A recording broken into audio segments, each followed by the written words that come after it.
State bank of India.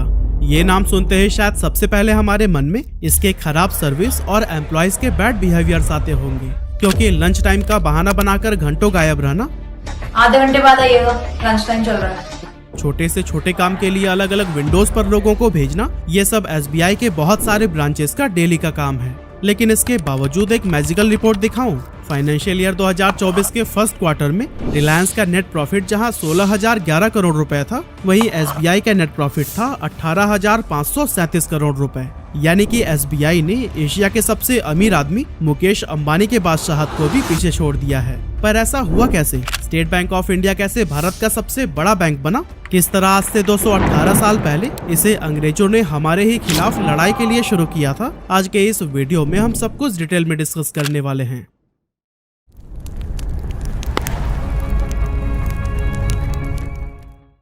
SBI, जी हाँ, ये वही बैंक है जिसके 9,990 करोड़ रुपए लेकर विजय माल्या फरार हो गया था, लेकिन इसके बावजूद ये इंडिया का लार्जेस्ट बैंक है। अब वैसे तो इस बैंक में हम में से ज्यादातर लोगों का तो अकाउंट होता ही है, लेकिन क्या आपको पता है इसकी शुरुआत क्यों की गई थी? एक्चुअली इस बैंक को अंग्रेजों ने इसलिए शुरू किया था ताकि वो उनके खिलाफ खड़े होने वाले भारतीयों को मौत के घाट उतार पाएं। इस बैंक की शुरुआत 2 जून 1806 यानी कि आज से करीब 218 साल पहले ही की गई थी, और उस समय इसका नाम रखा गया था बैंक ऑफ कैलकाटा। एक्चुअली 1798 में रिचर्ड वेलेस्ली को इंडिया का गवर्नर बनाकर ब्रिटेन से भारत भेजा गया था, और इसने आते ही लोगों की नाक में दम करना शुरू कर दिया।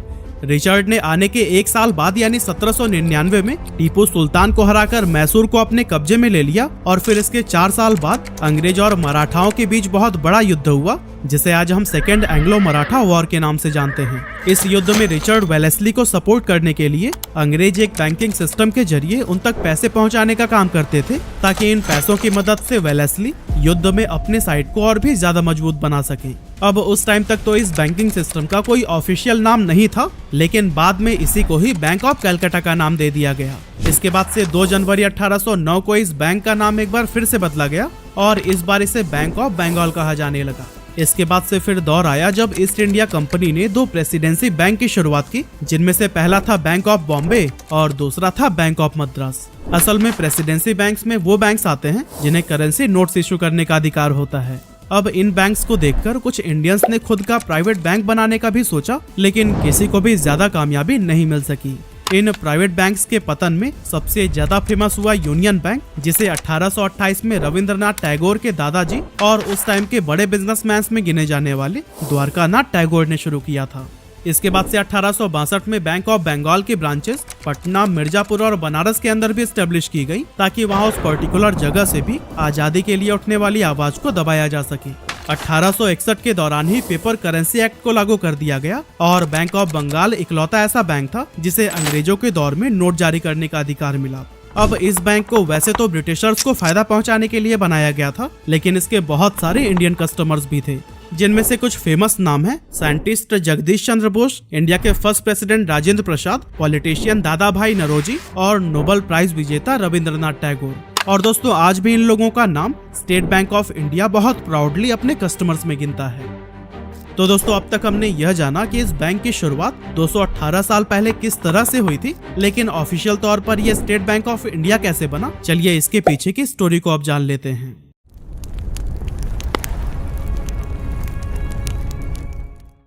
तो दोस्तों, 27 जनवरी 1921 में बैंक ऑफ बंगाल के साथ साथ 2 और बैंक्स, बैंक ऑफ बॉम्बे और बैंक ऑफ मद्रास को मर्ज करके एक नया बैंक बनाया गया था, जिसका नाम रखा गया इंपीरियल बैंक ऑफ इंडिया।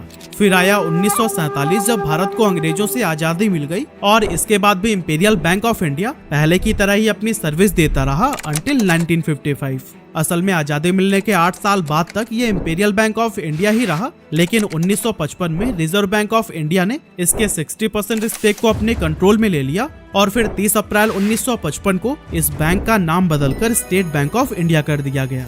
आगे चलकर 1969 से 1985 तक SBI ने bank of Bihar, national bank of Lahore, Krishnaram Baldev bank और बैंक ऑफ कोची को एक्वायर कर लिया। साथ ही SBI में वो 7 रीजनल बैंक्स भी मर्ज हो गए, जिनकी शुरुआत कभी उन स्टेट्स के राजाओं ने किया था। इस तरह से SBI आज 23% मार्केट शेयर के साथ इंडिया का लार्जेस्ट बैंक है, और इतना ही नहीं, इसे one of the largest employer में भी गिना जाता है, क्योंकि यह बैंक अकेले 2.5 लाख लोगों को रोजगार देता है। दोस्तों जैसा कि स्क्रीन पर हम SBI के रिव्यूज देख रहे हैं, इस तरह के नेगेटिव रिव्यूज से पूरा इंटरनेट भरा हुआ है और SBI पर अक्सर तरह तरह के मीम्स भी फेमस होते रहते हैं। लेकिन इसके बावजूद आपको जानकर हैरानी होगी कि SBI एक मोस्ट ट्रस्टेड बैंक है जिसके पास 48 करोड़ से भी ज्यादा कस्टमर्स हैं। सर्विस से परेशान रहने के बावजूद भी लोग SBI को ही क्यों चुनते हैं? चलिए इसके पीछे के भी रीजन को हम जान लेते हैं। सबसे पहले तो SBI ने अपने कस्टमर्स को सुविधा देने के लिए 22,405 से भी ज्यादा ब्रांचेस खोल रखे हैं। साथ ही 65,627 ATMs और 72,000 CSP यानी कि कस्टमर सर्विस पॉइंट इस बैंक को गांव-गांव तक पहुंचाता है। इतना ही नहीं, फॉरेन मार्केट्स में भी इसका एक बड़ा प्रेजेंस देखा जा सकता है क्योंकि SBI 36 देशों में अवेलेबल है। इसके अलावा जैसा कि आपको पता ही होगा कि इंडिया में ऐसे लोगों की बड़ी संख्या है जो कि प्राइवेट बैंक्स के एवरेज मंथली बैलेंस को मेंटेन नहीं कर पाते हैं और उनके लिए भी SBI एक बेस्ट ऑप्शन बनकर सामने आता है, क्योंकि जहां प्राइवेट बैंक्स में 10 से 15,000 रुपए तक का मिनिमम एवरेज मंथली बैलेंस आपको अकाउंट एक्टिव रखने के लिए चाहिए ही होता है, वो SBI में सिर्फ 1,000 रुपए है। इसके अलावा जैसा कि आपने देखा होगा कि SBI की इतनी ज्यादा ब्रांचेस हैं कि देश के हर कोने में आपको इनकी सर्विसेज मिल ही जाती हैं। ऐसे में चाहे गरीब हो या अमीर, हर कोई इनकी सेवाओं का बराबर फायदा उठा सकता है। जबकि ज्यादातर प्राइवेट बैंक्स सिर्फ प्रीमियम कस्टमर्स को ही सर्विस देने में इंटरेस्टेड होते हैं, इसीलिए उन एरियाज में वो अपना ब्रांचेस ओपन नहीं करते हैं जहां से उनकी टारगेट अचीव न हो सके। कई जगहों पर तो SBI ने अपनी स्पेशल एग्रीकल्चर ब्रांचेस भी खोल रखी हैं, जिनकी मदद से ये किसानों को फसल बीमा से लेकर पशुपालन के लिए भी तरह तरह के स्कीम्स का लाभ देता है। इसके अलावा जैसा कि ये एक गवर्नमेंट बैंक है, इसीलिए सरकार जो भी स्कीम लागू करती है उसके बारे में लोगों को जागरूक करने और उसे ज्यादा से ज्यादा लोगों तक पहुंचाने का काम भी SBI ही सबसे ज्यादा करता है। तो जब किसी बैंक से कस्टमर्स को इतने सारे बेनिफिट्स मिल रहे हों और जहां प्राइवेट बैंक्स महंगी सर्विस फी, मेंटेनेंस फी और कई तरह के चार्जेस लगाते हों, ऐसे में जाहिर सी बात है कि SBI पर लोगों का भरोसा तो रहेगा ही।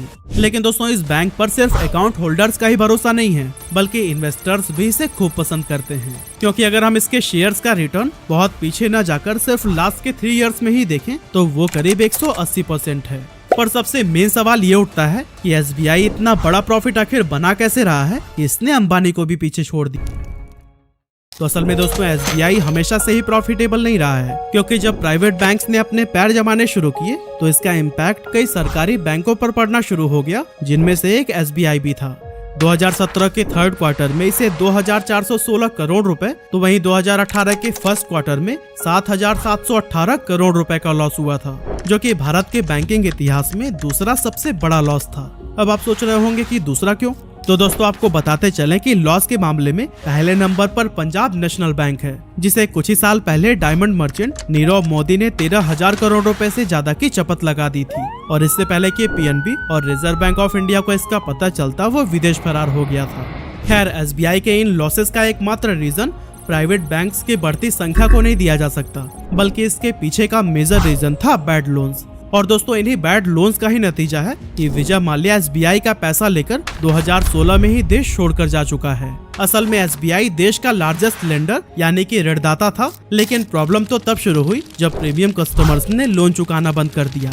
काफी इंतजार के बाद भी जब वो लोन की रकम को वापस नहीं करते थे तो फिर बैंक इन डिफॉल्टर कस्टमर्स को और भी ज्यादा लोन देने लगता था ताकि वो अपने पुराने लोन्स को क्लियर कर सके। लेकिन सब कुछ इसका बिल्कुल उल्टा हुआ और SBI लॉस में चला गया, जिसके बाद से RBI एक्शन में आया और हर चीज की बारीकी से जांच करनी शुरू कर दी। गवर्नमेंट बैंक में एसेट क्वालिटी का रिव्यू किया जाने लगा, अकाउंटिंग प्रैक्टिस को सही किया गया, साथ ही कुछ बैंक रिकैपिटलाइज किए गए तो कुछ मर्ज कर दिए गए। ये सब स्टेप्स लेने के बाद बाकी गवर्नमेंट बैंक्स की तरह SBI भी दोबारा से प्रॉफिट जनरेट करने लगा और इस तरह से आज इसने इंडिया की most profit making company Reliance industries को भी पीछे छोड़ दिया है। SBI को आज इस मुकाम पर पहुंचाने में टेक्नोलॉजी का भी बहुत अहम रोल रहा है। अपनी सर्विसेज को ज्यादा स्मूथ और डेटा को सिक्योर बनाने के लिए SBI ने कई एडवांस टेक्नोलॉजी में भी इन्वेस्ट किया है, जैसे कि ब्लॉकचेन, आर्टिफिशियल इंटेलिजेंस और बिग डेटा एनालिटिक्स वगैरह। इन टेक्नोलॉजीज के मदद से SBI ने लेन देन की प्रक्रिया को सुरक्षित बनाया है, कस्टमर सर्विस में सुधार लाया है और कंप्लेंट्स को इफेक्टिवली मैनेज करने में भी काफी कामयाबी हासिल की है। अब आप में से कुछ लोगों को लग रहा होगा कि ये सब तो बस बातें हैं, क्योंकि जब हम बैंक विजिट करते हैं तो फिर कोई भी एम्प्लॉय हमारी कंप्लेंट तक नहीं सुनता। तो दोस्तों आप अपनी जगह पर बिल्कुल सही हैं। इवन मैं भी पहले इन्हें निकम्मा ही समझता था, लेकिन जब चीजों को उनके एंगल से देखना शुरू किया तो फिर सब कुछ साफ हो गया। इसीलिए अगर आप उन एम्प्लॉयज की साइट को देखेंगे तो आपको अंदाजा हो जाएगा कि उनके इन रूड बिहेवियर के पीछे का असल रीजन क्या है। तो जैसा कि हमने देखा कि SBI के पास 2,50,000 से भी ज्यादा एम्प्लॉयज हैं, लेकिन इसके बावजूद इस बैंक का सिस्टम सबसे ज्यादा ओवरलोडेड माना जाता है। इन्हें मैनेज करने के लिए बैंक के पास उतने एम्प्लॉयज ही नहीं हैं जितने इनके ऑपरेशंस को स्मूथली रन करने के लिए चाहिए। इसीलिए बहुत सारे कस्टमर्स की शिकायत होती है कि SBI की सर्विस बहुत ज्यादा घटिया है। एक्चुअली इन सब प्रॉब्लम के पीछे की वजह यह है कि एक SBI एम्प्लॉय हर रोज लगभग 1700 से 1800 लोगों को हैंडल करता है, जो कि अपने आप में एक बहुत बड़ा चैलेंज है। अब कुछ पल के लिए आप उनकी जगह खुद को रख कर देखिए कि दिन में अगर सिर्फ 500 लोगों को हैंडल करना पड़े तो फिर आपकी मेंटल कंडीशन क्या ही होगी। और उन एम्प्लॉयज के लिए ये सिर्फ 1 या 2 दिन की बात होती तो वो जैसे तैसे करके इसे हैंडल कर लेते, पर इसी सेम एक्सपीरियंस से उन्हें हर रोज गुजरना पड़ता है। और दोस्तों इस चीज का एहसास SBI को भी है, इसीलिए बैंक्स में आने वाले कस्टमर्स की संख्या को कम करने के लिए इसने अपने मोबाइल ऐप को लॉन्च किया था, जिसका नाम रखा गया योनो। इस ऐप के जरिए अकाउंट होल्डर बिना ब्रांच विजिट किए credit card, debit card, passbook और चेकबुक के लिए अप्लाई कर सकते हैं। इसके अलावा SBI कस्टमर्स को घर बैठे बैठे ऐप की मदद से ही होम लोन, KYC और सेविंग अकाउंट ओपन करने जैसी कई सारी सुविधाएं भी देता है। इस तरह से इंडिया के बैंकिंग सेक्टर में सबसे ज्यादा स्पीड से ग्रो करने वाला बैंक SBI ही है, जिसके प्रॉफिट का आधे से ज्यादा हिस्सा गवर्नमेंट के पास चला जाता है। और अच्छी बात तो ये है कि वो पैसे वापस देश के डेवलपमेंट में लगाए जाते हैं, जिससे हर किसी को ही फायदा मिलता है। इस तरह से हम कह सकते हैं कि SBI गवर्नमेंट के लिए भी एक कैश काउ की तरह है। लेकिन दोस्तों इसे कैश काउ बनाने में कई दिग्गज लोगों का हाथ रहा है, जैसे कि आज SBI एसेट मैनेजमेंट में 3rd largest mutual fund house है, जिसे बनाने में फॉर्मर चेयरमैन DN घोष का बहुत बड़ा रोल रहा है। साथ ही 2017 में जब SBI बहुत बुरे समय से गुजर रहा था और लगातार इसके लॉसेस बढ़ती जा रही थी, उस टाइम पर SBI की पहली महिला चेयरमैन अरुंधति भट्टाचार्य ने इसे दोबारा प्रॉफिटेबल बनाने के लिए काफी सारा काम किया। इसी तरह से फॉर्मर चेयरमैन रजनीश कुमार ने भी योनो बनाकर एक बहुत ही फ्यूचरिस्टिक स्टेप लिया, जिसकी मदद से बैंक ब्रांचेस की फंक्शनैलिटी तो सुधरी ही, साथ ही कस्टमर बेस भी काफी इंक्रीज हो गया। और दोस्तों SBI को इस लेवल पर ले जाने के लिए बड़े बड़े ऑफिशियल्स के साथ साथ हर उन कर्मचारियों की मेहनत भी लगी है जो कि अपनी कैपेसिटी से ज्यादा काम करते हैं। इसीलिए अगली बार SBI की सर्विस को क्रिटिसाइज करते समय आप इन पहलुओं के बारे में भी जरूर सोचिएगा। वैसे SBI के साथ में आपका कैसा एक्सपीरियंस रहा है, हमें कमेंट करके जरूर बताइएगा।